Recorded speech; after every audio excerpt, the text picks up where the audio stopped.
Welcome everyone, this is Alex for the Coaster Spot, and today we're going to do a full tour of Lake Compounce in Bristol, Connecticut. Located not too far from Springfield, Massachusetts, and only about an hour and a half, like north of New York City. So we're going to show you the entire park, everything you can do, all the rides, coasters, and some of the food. And yeah, we will also do a separate tour of Crocodile Bay, their water park. But we also have a vlog that will detail both parks. So check those both out.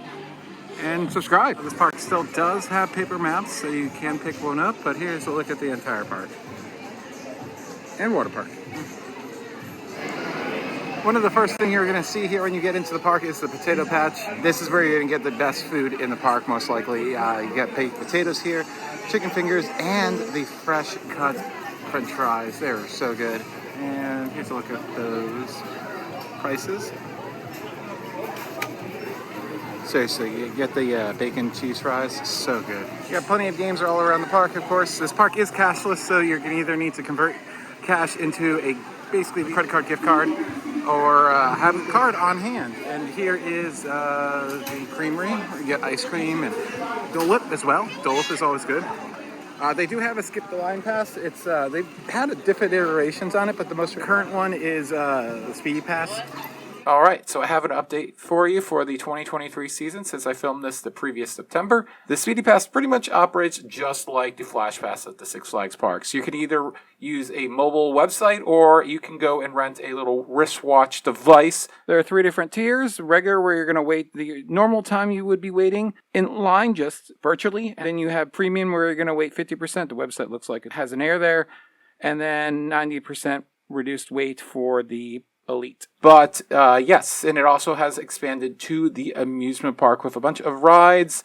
You may be noticing that Wildcat is missing. We'll get to that later, but it also seems that Boulder Dash is being added with some new pathways and everything being constructed to the station. There is no merge point with the Speedy Pass. You just basically go up the exit and they reserve a row for you. So you can pick the front seat or the back seat if you choose to.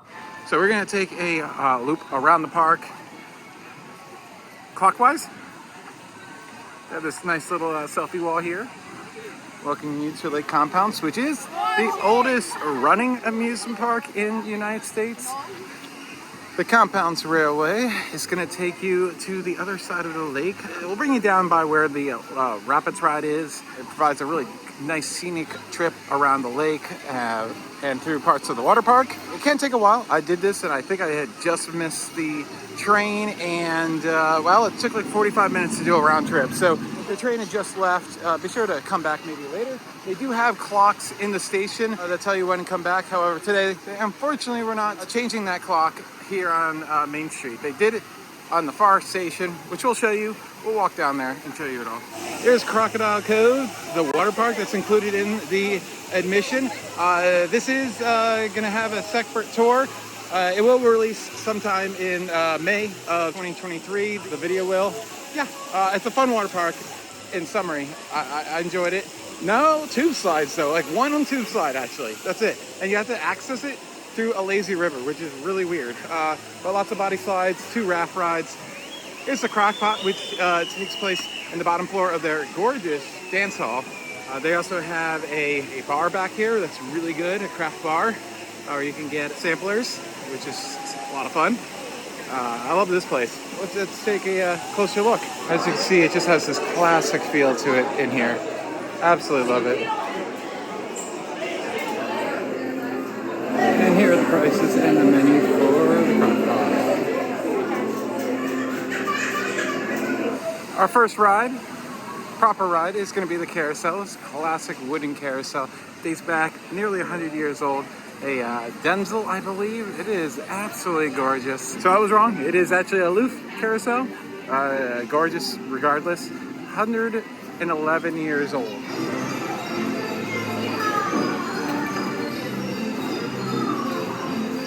Before we get to our first roller coaster, there is a Johnny Rockets, which used to be Pink's, which were hot dogs made famous in LA that were so good. I say, unfortunately, you have Johnny Rockets now, which is totally acceptable. Burgers, onion rings, and whatnot. We are going to take a look off the loop here. Just behind the crock pot is this pathway that's going to lead back to a couple of rides. a really nice scenic walkway. And here is the entrance for the lakeside trolley. Seems to close early, unfortunately. Doesn't take you very far, but it's a historical trip with a authentic old electric trolley. It harkens back to the days when this park was a trolley park. If you didn't know, a trolley park was, back in the day, a park that was built by the trolley companies, mainly because they had nobody riding them on Sundays, so it was a way for them to make money on Sundays to provide a attraction for people to go to. There are a bunch of trolley parks left in the United States, but none of the trolleys actually exist anymore because it's a thing of the past, but they have maintained the old trolley. So the trolley will pretty much take you to the Rapids ride, and that's about it. Also provides the cool view of the lake. My suggestion is take the trolley and then go over and take the train, or vice versa, and you do the entire loop around the lake. As the train doesn't go around the lake, there are two railways that pretty much cover the entire deal. Also think about walking down this walkway because you get really up and close and personal of how crazy the construction of Boulder Dash was. As you can see, like, there's some footers just right on top of rocks right here. It's very cool. And by the turnaround of Boulder Dash is where the trolley ends, as you can see.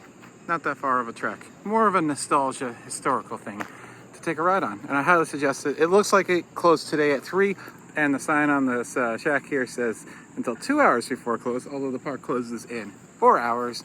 So, I don't know. Over here is Thunder Rapids Raft Ride. It's their raft ride, built by Hopkins. A really good one, actually. I'm not sure if this is a ride that has been closed all season. If you're a regular here, comment down below. But it is closed today, and it opens at 12, closes 2 hours prior to. And that's as far as we're gonna go. If you keep going, you're gonna get the other train station that way. And also catering area is also this way if you need that. All right, we're back to the main loop. Let's continue everything we can do here. Off to the left here is going to be some bumper cars. There is an island, so it is going to be one way, so it's not a free-for-all. But you still can bump as much as you would like to in one direction. For the longest time, they had the Haunted Graveyard, haunted attraction in September and October. And it was really good. It was done by an outside company, and it was on the far side of the park, outside the park. This year they're doing it themselves after a couple of years hiatus. I don't know how it's going to be, but they are giving it their try on their own. If you do want to try the Hampton Graveyard, it has moved to Quasi Amusement Park, which really is not that far from here. I believe like half an hour at most. Yeah. So you still have your options to try that out. And if you are trying it out here this fall, comment down below. How is it? Next to Johnny Rockets is going to be the first of 5 roller coasters here. First of 4 adult and the first of 2 wooden roller coasters. It's Wildcat. It dates back to, I believe the 1930s. It's really old. And it's despite having new trains, you actually can see one of the older trains right there. They kind of immortalized it and turned it into an entrance. It is very rough. It's gonna hurt your back pretty good, especially when you go down into the valleys. You want to brace yourself as much as you can. It can almost give you whiplash. It's not bumpy. It just does some really messed up things to your back. I did one ride and I like it, but I don't like how much pain it gave me, and I will not be taking a second one today. And that's something I usually do not say because of roughness. So. Be aware. Here is Downtime, the park's drop tower built by S&S. It's gonna lift you up very slowly, hold you up there for a while, and then drop you faster than gravity. A little countdown clock that ticks when you get up there, which is a lot of fun. There it is. And you bounce back up a few times too. And I find this clock hilarious. It's like a roller coaster clock. Look at that thing going. Downtime, which is ironic because like downtime in the amusement park industry is like the thing you never want. So I always found it hilarious that this ride is named Downtime. And here we're getting to not only the best coaster in the park, but one of the best wood coasters in the world. It is Boulder Dash, the mountain coaster. It is literally built on the side of a mountain. The top of the lift hill, you're literally like 5 feet off the ground, despite going up about 100 feet. total change of elevation. 145 feet. First drop is 115. 4,700 feet long. Has been rated one of the best roller coasters in the world. A lot of these polls I highly disagree with. This one I'm okay with. It's in my top 10, 5, somewhere around there. It's a fantastic wood coaster. You must ride it. Unfortunately, they only run one train on it, so it can be quite a tedious wait when you know that at one point this thing could run 2 trains, but they haven't done that in many, many years, unfortunately. Yeah, it's so much airtime. You're going by boulders, you're in the woods, night rides if you can get it in October or late nights in the summer are absolute must. It is incredible at night. That's definitely the way you want to ride it.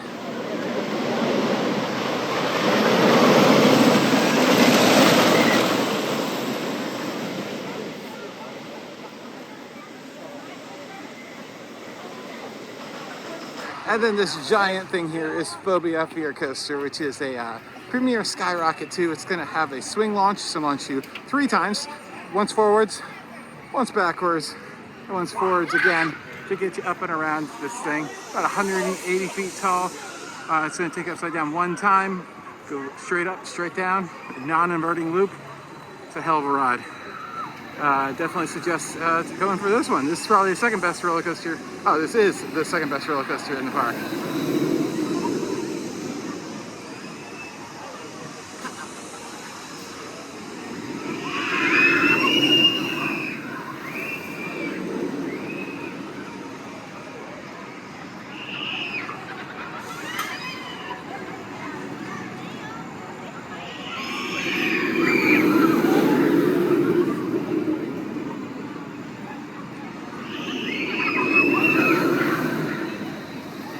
And their entrance to Phobia is actually around the other side. We'll show you where that is in a moment.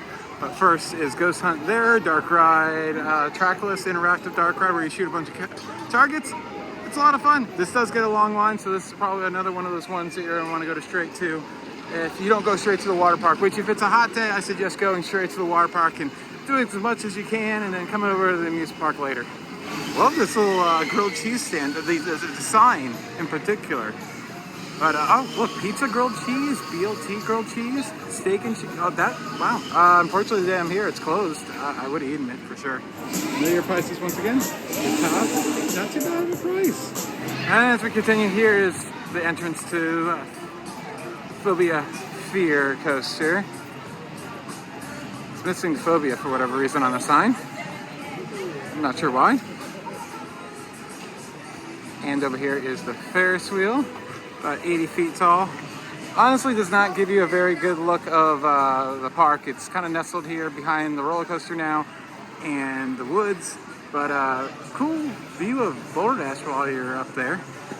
And here's Thunder and Lightning, their SNS swing shot ride. It's going to propel you with air and give you a bunch of air time. You're going to go beyond 90 degrees, so beyond looking straight down. As you swing back and forth with just a lap bar. It's the best flat ride in the park, for sure. And here's the entrance to a small Mill Plunge. The park's log flume. Not the greatest log flume, but it does have some really great terrain as you're lifted up the side of the mountain, just like Boulder Dash, and you do 1 drop. Unfortunately, they only run a few boats on this thing, and log flumes are known for really good capacity, but this one is not known for good capacity, unfortunately, which is really a shame. Yeah, it's a fun time.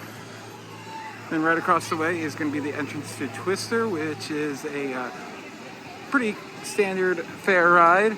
It's kind of like a teacup, but you're suspended and you lift up and you tilt, and you can either sit there and just spin, or you can sit there and spin it like a teacup and make it quite a wild and crazy ride. And right on the other side of Twister is going to be the Sky Coaster. This is the upcharge ride. As you can see, the more people that go, the cheaper it is per person. But this is like a giant swing set. You're going to be harnessed up in what is like closest described as like a hang glider harness. You're going to be lifted up by that cable, and then you will pull the ripcord when you get to the top and start your ride. 3, 2, 1, fly.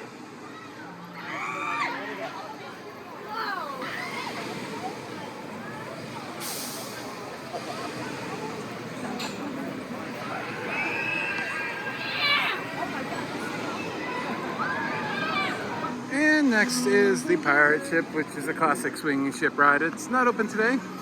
Again, I'm not sure if this has been a whole all-year thing or just they're short-staffed or it's maintenance, supply chain. I'm not sure. But I'll insert some video of a very, very similar ride. Judging by the platform there, it's been a bit actually since it's been open. Over here, next to the log flume, coming back, we got the Timberjack Chow House. Looks like we have some barbecue in here. Let's take a look at the menu.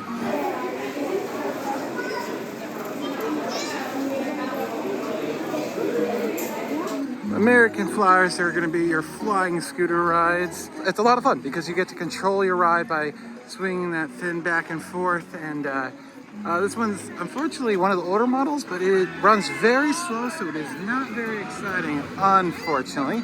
If you want to do some really cool, amazing things, you're not going to be able to do that. But still, a lot of fun nonetheless, because it's nice to be part of the ride instead of just sitting there and enjoying it.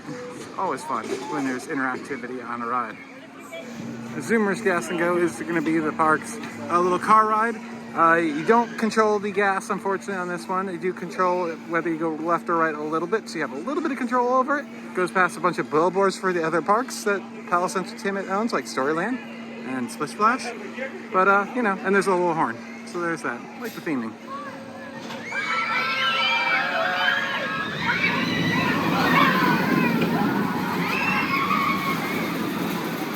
And here is Zoomerang, the park's backwards and forwards Boomerang roller coaster by Vekoma. There are like 50 of these in the world. That's going to take you up backwards and drop you.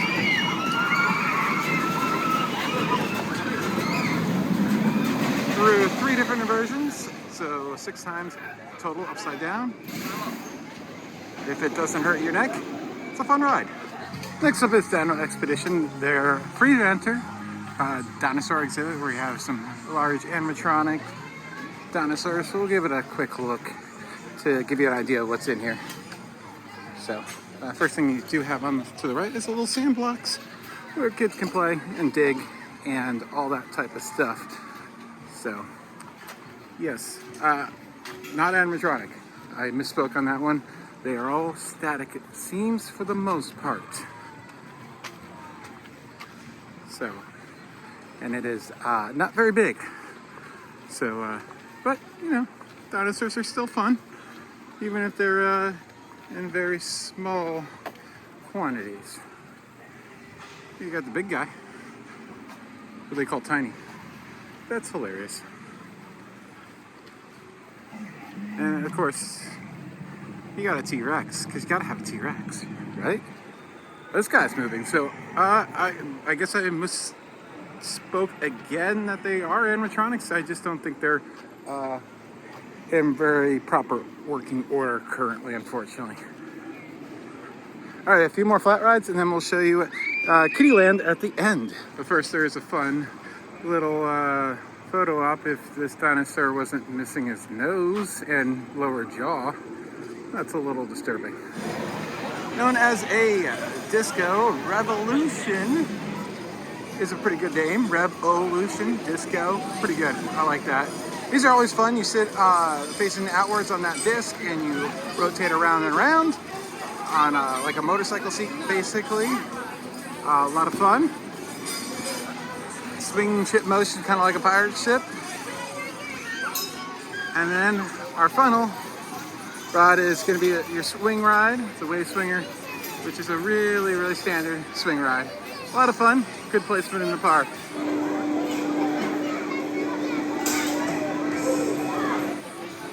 Last thing to do is to check out Circus World. You have the Kitty Swinger, which has a little swing ride. Some of these rides adults can go on, but most are just for kids. You have the Fantasy Carousel, a little small carousel. Adults can stand by their children but cannot ride. You have the kiddie coaster, which adults can ride, but for roller coaster enthusiasts, you have to have a kid with you to ride. You go around twice, I believe. Simple oval with a couple of hills.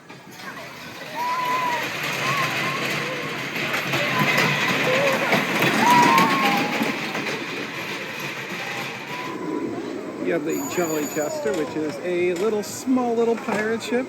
It is so cute. And today, the only operating pirate ship.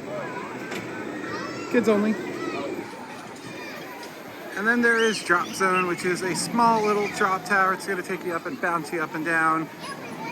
Adults can ride with their kids on this one.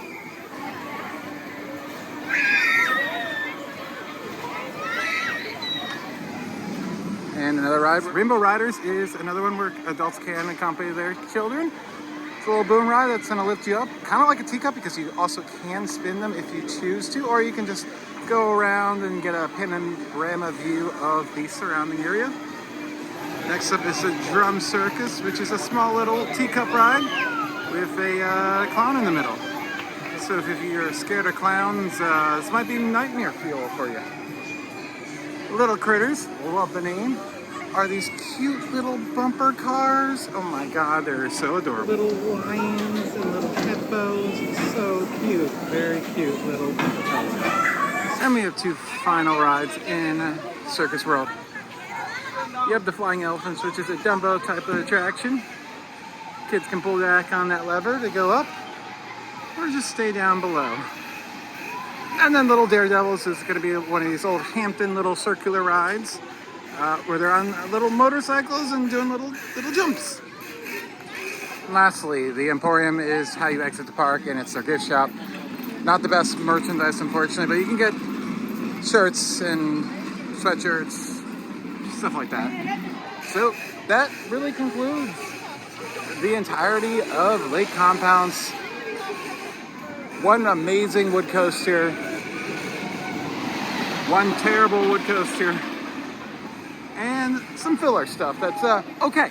It's a decent amusement park. You're coming for Boulder Dash. That's the ride you need to do. Oh, and we missed, on the bottom level of the dark ride is an arcade, fried dough, and a Dunkin' Donuts. But other than that, Lake Compounce is okay. As I said, it's a decent water park, good value that it's included. Check out that video. But that's it. Thanks for watching. If you have any questions I didn't answer in this video, put them in the comments down below and I'll do my best to answer them. See you next time.